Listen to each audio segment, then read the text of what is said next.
You're listening to On the Job with PORAC, hosted by PORAC President Brian Marvel and Vice President Ben Therriault. On the Job with PORAC is your go-to podcast for insights into the challenges and opportunities facing law enforcement professionals here in California and across the nation.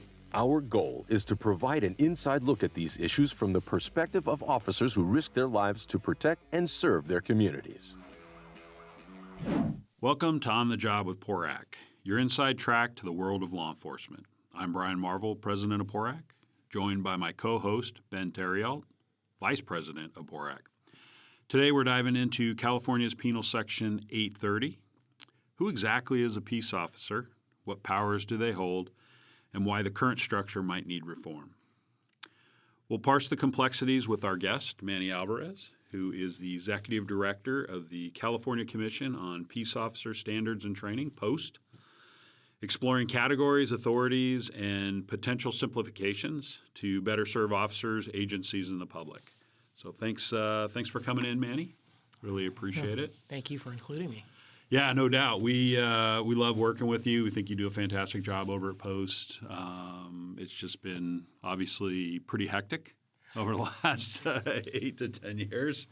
But PC 830 obviously is something that several years ago as an organization we decided to take a look at. And what really came up for us was during COVID. If you look at the way the penal code sections are written for, like, say, firefighters and police officers, there really is only a firefighter 1 and 2. And when it came to dealing with COVID issues, disabilities, that type of stuff, 100% of the firefighters were covered, where when it came to peace officers, only certain peace officers had certain benefits and other ones didn't. So at that point in time, we realized that there was a lot of work that we had to do. I recognize that we didn't get here overnight, so this is something that's not going to happen overnight.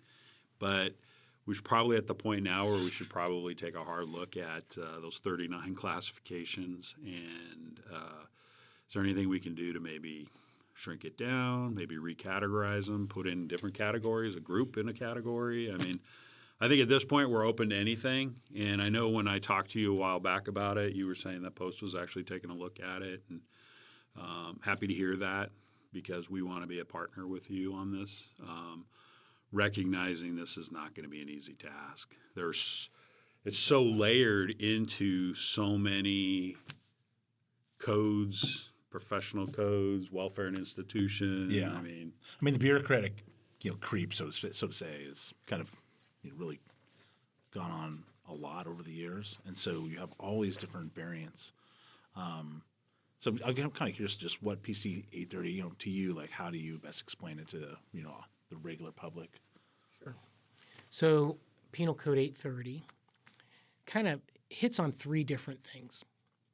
One, it describes what departments can employ peace officers, who they can designate as peace officers. So, for instance, the sheriff of a county can appoint such and such as peace officers. So it says who can be peace officers. That is always there. The second thing, which is generally there, is who has what jurisdiction they have, what authorities they have. Generally, that's articulated in that section of the PC 830, whatever they fall under, but not always. Sometimes it just says they are peace officers. And then the third thing is sometimes it addresses what their minimum training standards should be, but not always. Generally, it does not, and that is left to Post to determine. And so you have to create regulations off of when these discrepancies exist on how to basically fill in the gap on what's been created legislatively over the years. Correct. So Penal Code 13510 articulates or directs Post to define what the minimum training standards are for not all peace officers, but most peace officers, and definitely all the peace officers that fall under Post. So we have that mandate, but as you mentioned, the 30 plus 39 different levels of peace officers, we're required to determine the basic training requirements for each, and each one is very different. Yeah. And primarily for us, we have 4 levels of training, 4 different types of training. We have the regular basic course, which generally police officers and deputy sheriffs, CHP officers take. We have an investigators course for investigators. And then we have reserve training. And then we have what we call limited authority training, which is PC 832 training, which is very limited training. It's if you take arrest and control on firearms, it's 64 hours. So those are the 4 buckets of training that we have to apply to those 39 or however many Brian mentioned are peace officer categories. So it's really hard to pick which one, what training level each one should have. And then they're not all the same, even though they fall under one section of the penal code. They're very different. Yeah. And I'll give you an example, and it's not to take away from these peace officers at all. But for instance, harbor. We always talk about harbor because it causes challenges for us. So San Diego Harbor Police they're specifically called out in a certain section of the penal code as San Diego Harbor Police, and then everybody else falls under harbor, a separate section of the penal code. But not all harbor police are the same. Yeah, they do different functions at different harbors. Yes. So that makes it challenging for us to give them a one-size-fits-all for training. Yeah. Sounds like someone had a good assembly member or senator who wrote a bill once upon a time. I know. Specifically carve them out like that. But and it's definitely not on post issue, but it sort of falls on us. I really feel like we've done a disservice to ourselves and our profession by allowing this to happen. And I do understand, talking to Randy Perry, our legislative advocate who's been around and saw these iterations, there was reasoning behind each one of those. There was reasoning and rationale and why people supported it at that time. But, really realizing the fact that there is potential for what we saw with COVID. If you're out there as a peace officer doing peace officer stuff, it shouldn't be a question of whether you get coverage or you don't get coverage because the exposure is pretty much the same. Yeah, and I just think, from the perspective, I'm really curious on your thoughts because it's overtly complicated, 39 different classifications. Yeah. It just seems kind of like that's the biggest problem with how 830 is structured.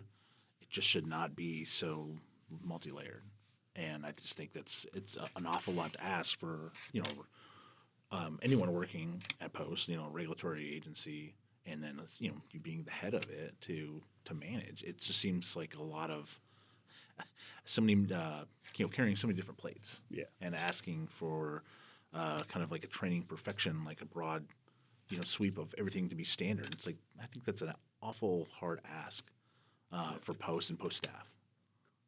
Correct. I can't disagree with you, Ben. I think it is a hard ask, and then really, as we're trying to modify Regulation 1005 to meet the penal code now, the challenges are it's going to increase training for some. Yeah. Which perhaps they should have increased training for what they do. Yeah. As we look at their job descriptions. But there are going to be some that are going to fall within that category that don't do the general law enforcement that are now going to be required to take extra stuff. A ton of extra training that perhaps they don't need. Yeah. But they all, like harbor, you could have a harbor police officer that does very general law enforcement, and then you have a harbor peace officer that doesn't. But they're all going to have to take the same training because they're harbor police. And if I can add, there's one more complexity to it, and that is there's a section of the penal code, and I believe it's 830.7. I can look it up in my paperwork, but that basically specifies certain individuals that are not peace officers but can have the powers of arrest should they complete post PC 832 training. So they're not peace officers, but they can make arrests if necessary as long as they complete the training. I know there's obviously, when this comes up at Post, there's a lot of issues about budgets and training and all this stuff. But the thing is, the regular public doesn't, we can sit here and we can all, as we're doing, nerd out on, PC 830, but the regular public, if they see a harbor cop, they're going to flag somebody down. They're not going to care about any of that. They're going to want to know that you can do everything that it says you can do because it says police on your side of your car. Yeah. And so that's, kind of somewhere there has to be some kind of like happy medium, which I think you kind of talked about changing the buckets, or you just talk about the buckets in general. And there needs to be kind of a reduced and a more, centralized way of doing this type of training and putting everyone in more manageable places with them when it comes to PCA 30. Right. No, I couldn't agree with you more. And yes, when a member of the public sees an individual in a marked unit that is Code 3 equipped with red lights and siren, Yeah. they're in uniform, they have a gun and a badge, and they're driving around town, perhaps going from one location to another where they have jurisdiction in two separate. Sure. Common. And they don't know that person perhaps doesn't have authority to take any kind of action as a peace officer. The public just doesn't, they're not aware of that. Yeah. And I think that actually goes to a bigger issue where police has put on a lot of stuff. And are they really police in a sense of what the definition of police is in like California Penal Code section or the way the federal government looks at what police is. So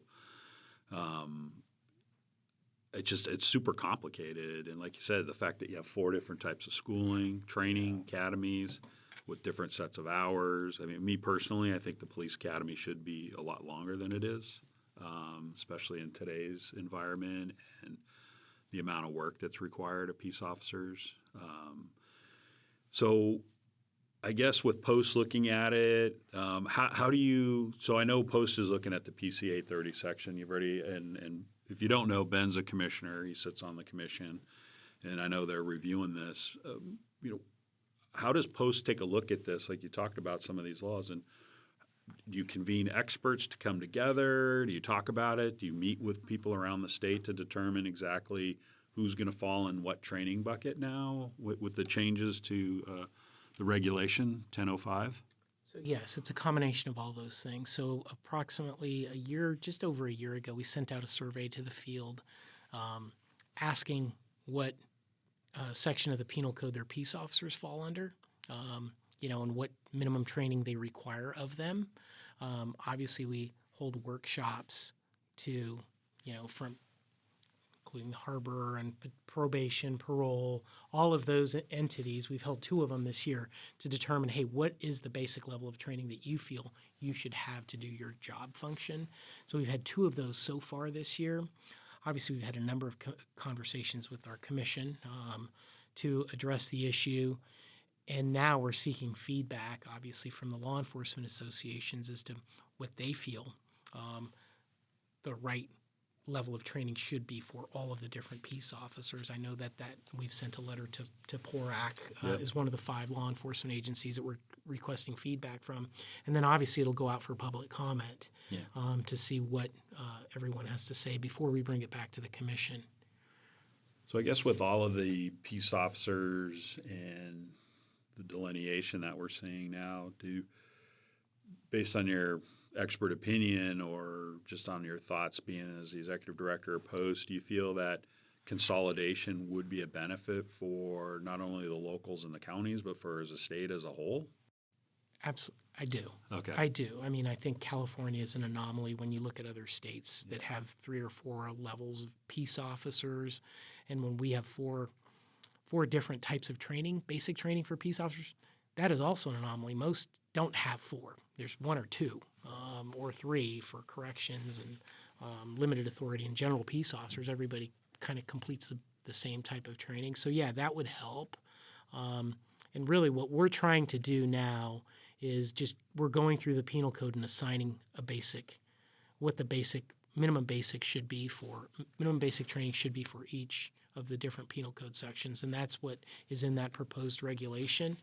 If the penal code read like that, it would make it a lot easier for us. Even if it was all these different types of peace officers, let's say that they kept it as 39. Yeah. If they delineated who is general law enforcement, who should be considered general law enforcement, if they're under this section, they're general law enforcement, they must complete the regular basic course, the police academy. So would that be like a preamble to the legislation, or would that just be part of the legislation saying general law enforcement is X, Y, and Z, reserve law enforcement's X, Y, and Z? Yeah, exactly that. It would definitely simplify our lives. Right. And then would standardize training. I'm not saying that it should just be to help post. Yeah. But I think it would standardize the training across the state. Right, yeah, Here's absolutely. what general law enforcement Yep. is. Here's who's considered investigative. Here's the reserves, correction, probation, and then limited authority. And you put the different sections that already exist under that. Yeah. That would be the easiest way, I think. Now, consolidating is obviously a much heavier lift, which would probably be the right way to do it. But Right. And then obviously, if you're the top tier of the general law enforcement, you can move within any one of those tiers. But if you were in a different tier, you'd have to qualify through the academy or the training that's required for that tier before you could take that position. correct. Okay. So, for instance, if you're in an investigative agency and you've gone through an investigative academy, you cannot go into, which already exists now, into Right. a general law enforcement position, let's say as a deputy sheriff or a CHP officer or Right. a police officer. You'd have to go to the next academy that covers that topic. Right. So I guess with Post taking a look at this, and you did send the stuff. I have all of the draft on the 1005, and we're going to talk about it a little bit later out with the board and our attorneys, obviously. What's the timeline are you looking at for? I mean, you obviously have timelines. You got these groups that have to come together. Has to go through the commission itself. Outside of that piece of it, what part does the state play in it? Like, do you have to run it through the legal on the state side? Does it have to go through the governor's office? How does that work to get the changes that you're looking for from the Post Commission? Sure. So the commission was one very specific that they wanted the law enforcement associations to weigh in first before they see it, and then they want the public comment to come in first before they see it again. They've already addressed it twice. Okay. We hope to bring them some of that information in December of this year, not all of it because we're not going to have all of it compiled by then. Right. And then in March, bring it to the commission for a vote. They've already seen the draft of it. It was published in September. Yeah. Should the commission approve it, then it will go through the Office of Administrative Law for codifying it into law. And that process will generally take 60, 90 days in a fast way, so to speak. Yeah. So I would imagine should this all go through, it won't be in effect till at least 2027. It does not need to go through the governor's office, but it does need to go through the Office of Administrative Law, which is a state agency that codifies it into the California Code of Regulations. Well, now to throw a little monkey wrench in there, we've got SB 385, which basically nullified AB 89, but now you have AB 992. Will that play a part in, the promulgation of the regulations on this? Well, I presume that it's going to hit every single one of those peace officer categories, and I can't remember if it basically carves out any of the peace I don't officers, believe but it I don't did. think it does. So I think it will does. apply to all. Yeah. So I don't think it's going to necessarily impact Regulation 1005, Okay. but it is going to impact post. Obviously, there's a 3-year requirement and a 4-year requirement for the education standards. Yep. 3 years if they don't have military experience, 4 years if they do. Yep. So a lot of the discussions we've been having is what is our role? Yeah. Because if an officer is appointed, one day do we have to go back 3 or 4 years later to verify it? Yeah. Verify that the information was there. A lot of times it'll already be there when they're appointed. I think there's a lot of peace officers that have higher degrees already, Oh, yeah. or have some of the requirements that are called in the last bill. What is it, 994 or 992? Yep. Can we verify it at the very beginning? And if not, we should probably go back 3 to 4 years later. But I don't think it'll necessarily affect this, Right. but it will cause some challenges for us. Luckily, we have some time. Yeah. I know that one doesn't start until 2031, and it's prospective. So, I definitely think we have some time, and we've been talking about maybe making some future amendments to it to try to take a look at exactly how this will affect the recruiting and retention with that. So, if we codify this, we move forward with this, the 1005 recommendations, and when new laws are changed or passed, is at that point it wouldn't be too difficult then to make amendments to any of those changes, or do you have to go back through the process again of what you described here on what you're doing at Post with this? Yeah, whenever there's a law change, we definitely have to go back and modify the regulations to adhere to whatever the law calls for. Usually, it's not that difficult. I mean, we've had some where there's definitely some challenges, obviously, like with SB2, Right. which required 20-plus new regulations. Yeah. That was a lot of work. It was a year's worth of work. I imagine should this get changed, it will not require a lot. It'll require a change to 1005, which can be done fairly easily. Right. Let's say consolidation was done. Would that still apply, or do you think would that require a lot of different regulation changes as well? Like, would that be a very heavy lift? I don't think so. Okay. I don't. I think it would just be another reg change to 1005 to basically mirror the penal code. I don't think it would be that difficult. I don't. Sometimes I think the feedback is like, oh, it's too big of a lift. That's what I hear. And it's like, but is it though? I mean, I don't really see that again. It's not like I have pure visibility as a commissioner, but just from the time that I've been on it, like I think, like you answered, like it's not that bad of a deal, and it wouldn't be that hard of a lift to do. But that's always what kind of gets brought up. Not a hard lift for post with the regulatory aspect. I imagine changing the penal code will be a huge lift because it's going in all directions, right? Sure. With the 39 and, you have, like I go back to the harbor police. Harbor police do different things, and I could see a little bit of a deliberation or a discussion Sure. or perhaps even a battle. It's like, wait a minute, why are you making us general law enforcement when we're not? Yeah. But these guys are. Well, Yeah. we shouldn't fall under this category. I could see that being difficult, Yeah. but in terms of post, not at all. Well, that's good to know. I just think it's funny when you think about police reform or police reform activists. If you really want to make a very big indent on something or a change or a positive change, addressing that would actually be a very good benefit because across the state you would have a lot more of a linear, standards of things. I'll give you a couple of examples too, recent examples. So there was a mass shooting recently, and it was an active shooter situation, and the individual peace officer that responded, I don't know what the level of training was, but that ended up shooting and killing the suspect was a game warden. Should that game warden have the same level of training as the police officer in that municipality or the dispatch or a state police officer or sheriff's deputy, but a game warden responded. Yeah. Here in California, generally speaking, they're at the same level of training as everybody else. They fall under the RBC.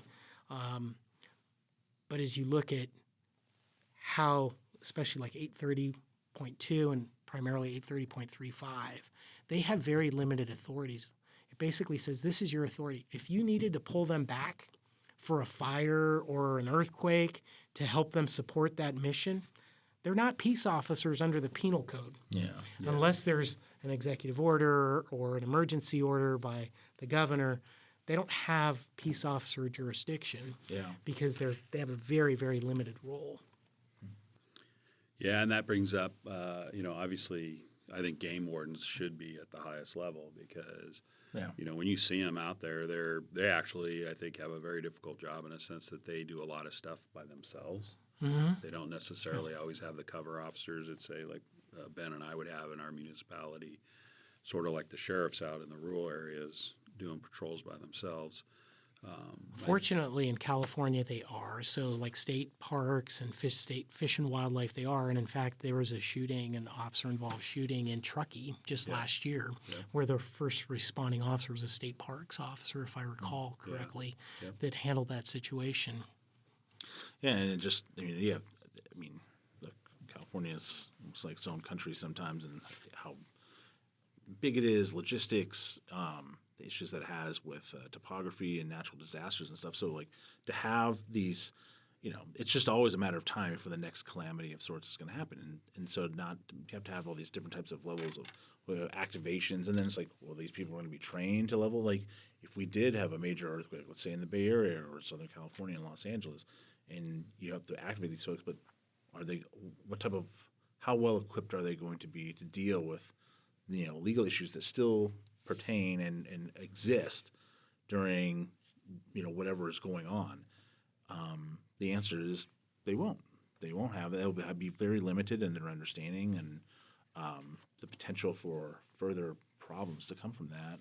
I know it's a very deep what-if scenarios, but it's not hard to really see how that this lack of this kind of super ambiguity and not a lot of like kind of like hard line set of like this is the level of training that folks need to be at, and more concentralized groups of things, I think really raises some issues that could really, again, it's not hard to think how far those things, it wouldn't take much for those things to occur. Sure.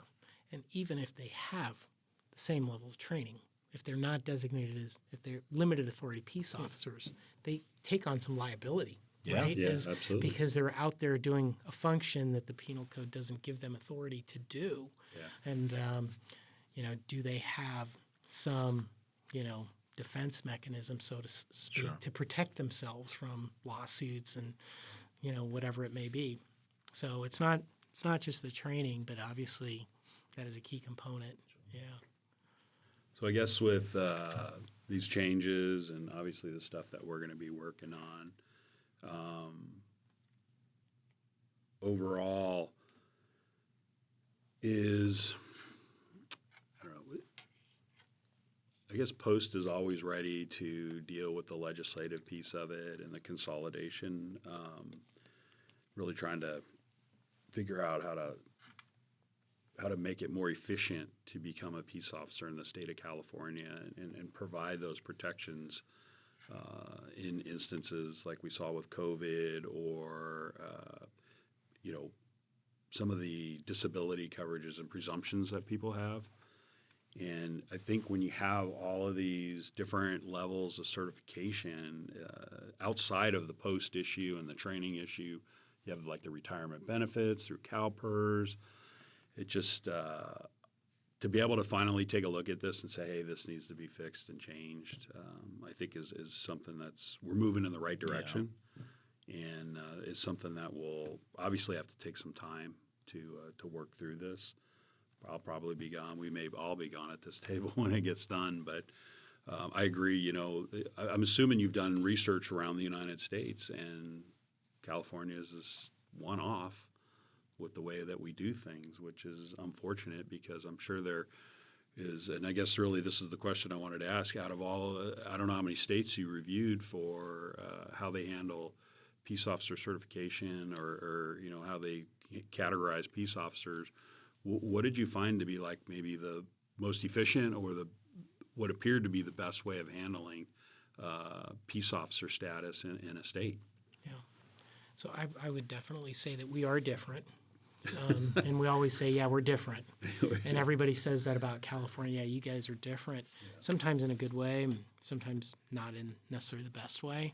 Yeah. So obviously, when you look at Oregon, they have very few different classifications of peace officers. They fall under general classifications. It makes it easier, I presume, for their equivalent of post, DPSST, or for the community to understand who their peace officers are.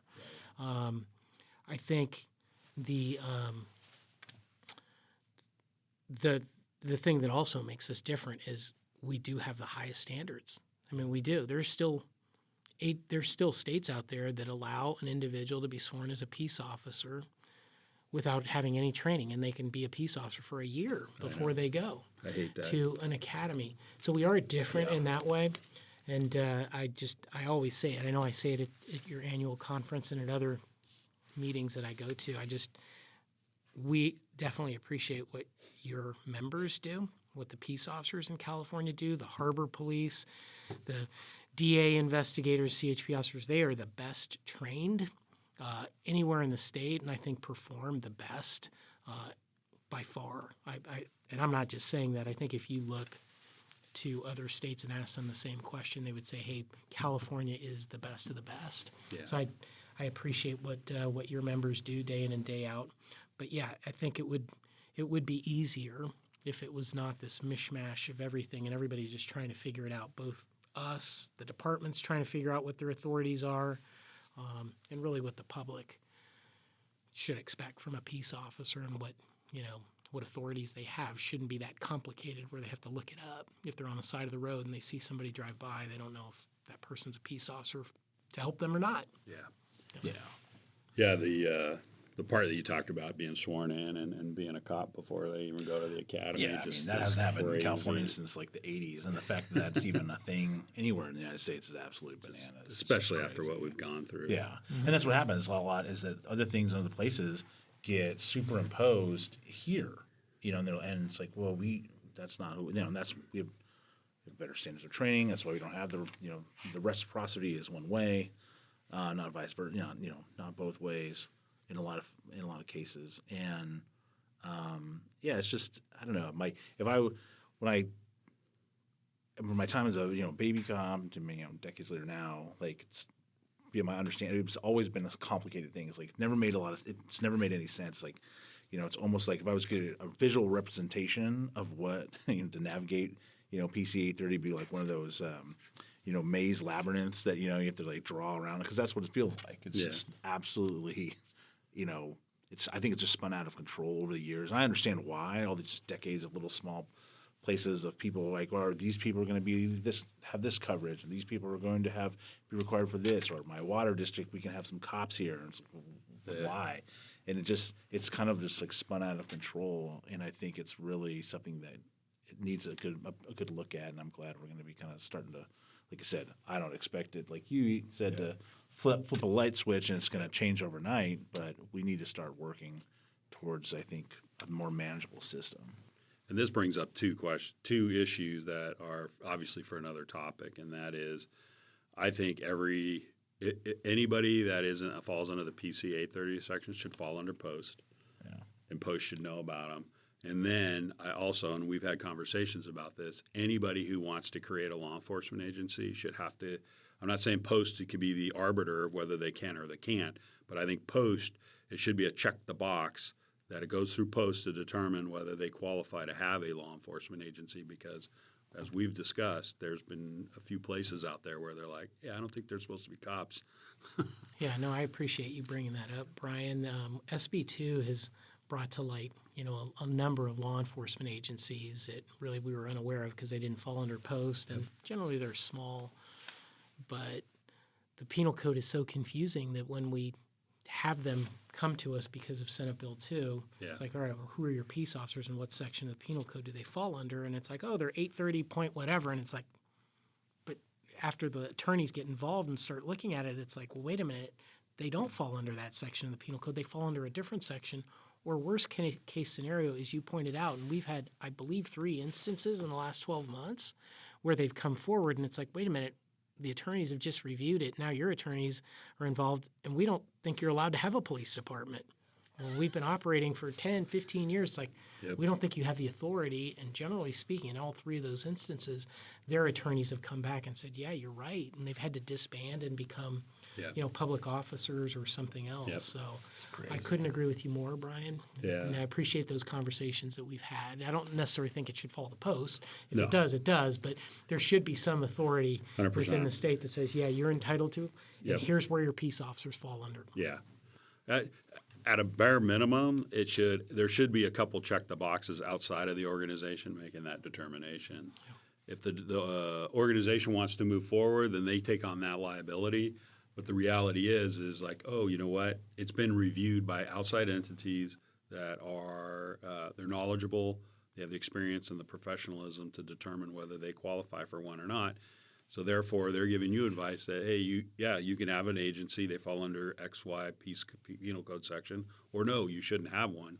And if they want to create one, then the 100% of the liability falls on them for creating an agency that shouldn't exist. So, and obviously we know that's never going to happen in this state, but it's just something that's a whole nother topic and discussion and something that we should look into. But I really want to thank you for coming in. I think this is a great subject. Hopefully, maybe next year you could come back in and, we're going to try to take a look at condensing the penal code section, because I think that is a good avenue to move down. Maybe slowly, maybe looking at combining jobs. But I also like the proposal that you have on the table that you sent over, and we'll be taking a closer look at that, because at least that sort of gets the discussion starting about, hey, maybe we need to take a look at this and move forward through legislative fixes through the legislature to clean up the penal code section. So So I want to thank you, Manny. That brings us to a close to another episode of On the Job with PORAC. Again, I want to thank Manny for joining us and shedding light on PC 830. Your insights on reform and standardization have been invaluable as we push for a clearer and more effective framework in our profession. Don't forget to check out the show notes for additional resources and updates mentioned in the show, including links to the information at porac.org. With that said, post.ca.org gov. You can find all of the announcements for this if you want to provide some input. I'm assuming you're taking it right now from the public. Yes. Definitely worth taking a look at, especially if you're in the profession. So with that, help us reach more listeners by liking, subscribing, and sharing this podcast with our colleagues and community. Your voice and participation make a difference. Stay informed about the policies shaping our profession. Your voice matters in this fight. This is Brian Marvel with Ben Therriault signing off. Until next time, keep fighting the good fight and stay safe out there on the job with PORAC.